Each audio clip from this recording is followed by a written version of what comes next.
Hey, what's up, everyone? This is Dave. This is Jeremy. And we're going to take a closer look at the Assassin's Creed 2 teaser trailer. Yes, we are. Well, I am. You can't see it because this is inappropriate for children. The warning says so. It says so right there. Let's get things started. So it starts off with the revelations of Leonardo da Vinci's drawings, or replicas of them. Well, I think replicas is the operative word. Yeah, let's go back a little bit and take a closer look at them. Let's start out with the first one. We're going back towards that. It's a skull, right? And you can see this. Just Google image search Leonardo da Vinci skull, and you'll see some examples look just like this. Yeah, and it also looks like something my mother-in-law cooked me a few weeks ago. I do not recommend it. And then if you go forward, then it goes to sort of mechanical drawing that's very reminiscent of a lot of Leonardo da Vinci's works, except this mechanical drawing happens to look exactly like the wrist blade.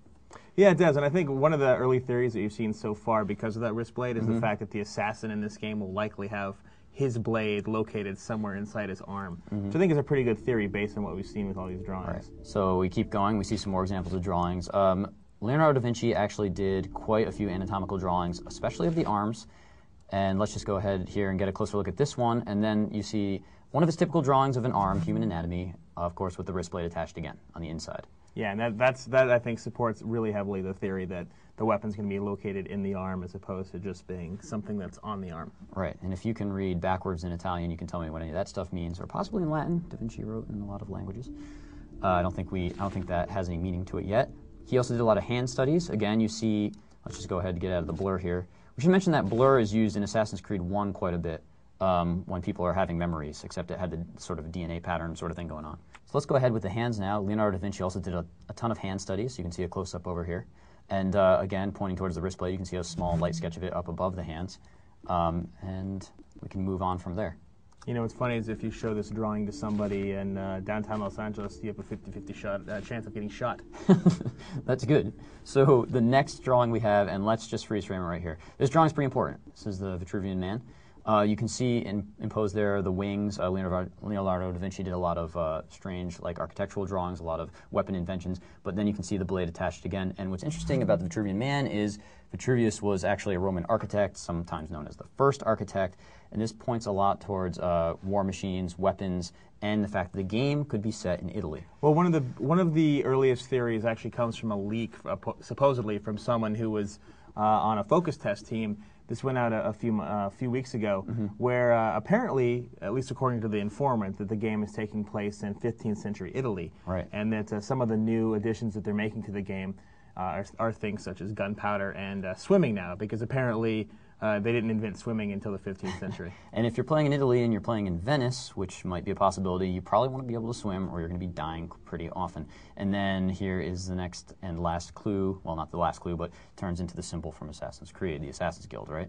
That's right. And you know what's really interesting to me about what's leaked and what they're showing so far in this video is it's actually the opposite of what I expected based on the ending from the original game. For those of you that played it all the way through to the end and looked at the special writing on the wall that you can see, a lot of the hints pointed towards this taking place in Asia rather than in Italy. So I'm really intrigued to see exactly where this is going and if there will be any sort of Asian connection at all in this game, or if maybe they're waiting till part 3, because as everybody knows, this is part of a trilogy. Right, exactly. And what's interesting is that if you go to the website where this trailer plays... Let's cross that out and replace it with IGN.com. IGN.com, yeah. You can go to the website and hold up a piece of paper to a webcam, and you get another little 3D image, which is the arm of an assassin. Interesting thing about that, it looks like Altair's arm. The fingers are not missing. So is that a mistake? Is that on purpose? Remember, the assassins all had a missing finger from the first game, and this is not the case in this. One thing we do know is that Altair won't be back, at least not as Altair, since that's a different character. The whole theory behind the Assassin's Creed lore was that if you were a descendant of someone, that you keep their memories in their head, and that you can essentially recall those memories from throughout your ancestry. So right now, the rumor is that the guy's name is Ezio, which is Italian for eagle. Eagle. Yeah. And you see the wing. Supposedly, I don't speak Italian.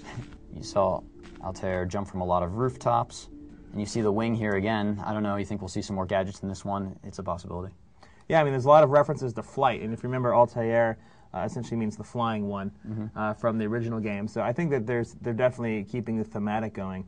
What I'm really curious about in regards to what this is really going to have for gamers? Is this trailer enough to excite fans of the first game, since you're really just seeing parchment with a bunch of clues? And as the last little thing I'd like to point out here, they blurred out the Vitruvian Man's private parts. So apparently, Leonardo da Vinci's works are not acceptable to modern society. No, or maybe this is the Vitruvian shim. No genitals in Assassin's Creed 2. You heard it here first. You know, maybe one thing we could do to really kind of spice things up and keep it in the theme of the trailer, maybe for the rest of our analysis here, we should just speak in tongues and have the listeners figure it out. Well, I'm done speaking anyway, so thanks for listening, everyone. Stay tuned to IGN.com for more feature coverage of Assassin's Creed 2.